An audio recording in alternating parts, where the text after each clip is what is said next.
Orang yang minta dipanggil bos, itu pasti bukan bos beneran. Oke, jadi sejak awal saya mulai bisnis sampai sekarang, saya itu paling nggak suka dipanggil sama staff saya atau tim saya sebagai seorang bos. Kalau manggil saya itu nggak boleh bilang bos re gitu, nggak boleh. Saya paling nggak mau.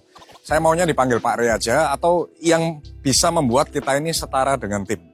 Karena kalau orang itu pengen dipanggil bos, ini akan bikin gap antara timmu dan juga pimpinan. Jadi akhirnya apa? Ketika ada gap, perusahaan ini nggak akan bisa running dengan baik, decision makingnya nggak bisa bagus, dan ketika perusahaan mau berjalan dengan cepat, ini gap ini akan membuat semakin lama. Bahkan pernah ada satu case ya, saat ada yang sangat urgent sekali, tim saya itu pernah sungkan telepon saya. Dia cuma chat, terus habis itu karena saya bosnya ramah, dia nggak telepon. Malah saya marahin, kenapa? Saya bilang kalau ada urgent, jangan pernah sungkan untuk call saya. Jadi kalau memang ada sesuatu yang urgent, harus telepon.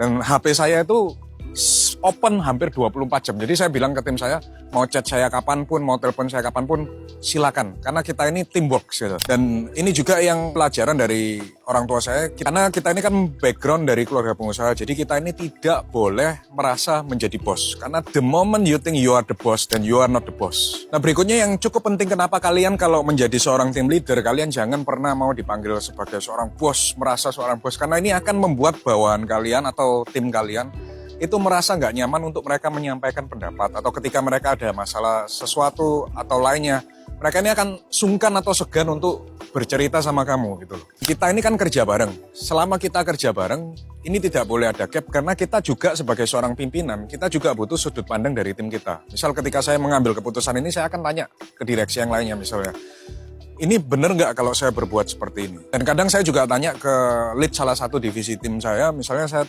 tanya gimana pendapat lu, nah dia bisa kasih feedback, Pak ini saya rasa kurang efektif dan lain sebagainya. Jadi nggak boleh ada gap atau jarak antara pemimpin dengan tim. Jangan posisinya semakin tinggi lalu egomu juga semakin tinggi, ini akan membuat kerja teamwork kalian ini akan terganggu. Jadi semakin lu nggak ada ego dan lu bisa blend in sama tim lu, itu akan membuat orang itu respect muncul dengan sendirinya. Nggak perlu lu minta direspekin sama orang. Jadi orang itu udah tahu, oh yes, memang dia pimpinan kita. Karena you have to earn the respect. Itu sebabnya kenapa turnover di perusahaan kita sangat kecil, karena kita punya mindset bahwa pemimpin dengan bawahan ini nggak boleh ada gap yang terlalu jauh. Bahkan ada yang ikut saya, ada yang 8 tahun, ada yang 7 tahun, dan itulah rahasianya guys. Jadi ingat, menjadi seorang pemimpin itu bukan seberapa banyak orang yang memanggil kamu bos, tapi seberapa banyak orang yang mau berjalan dengan kamu, membangun perusahaan kamu. Jadi ingat, sekali lagi, orang yang minta dipanggil bos, itu biasanya bukan bos. Bongkos.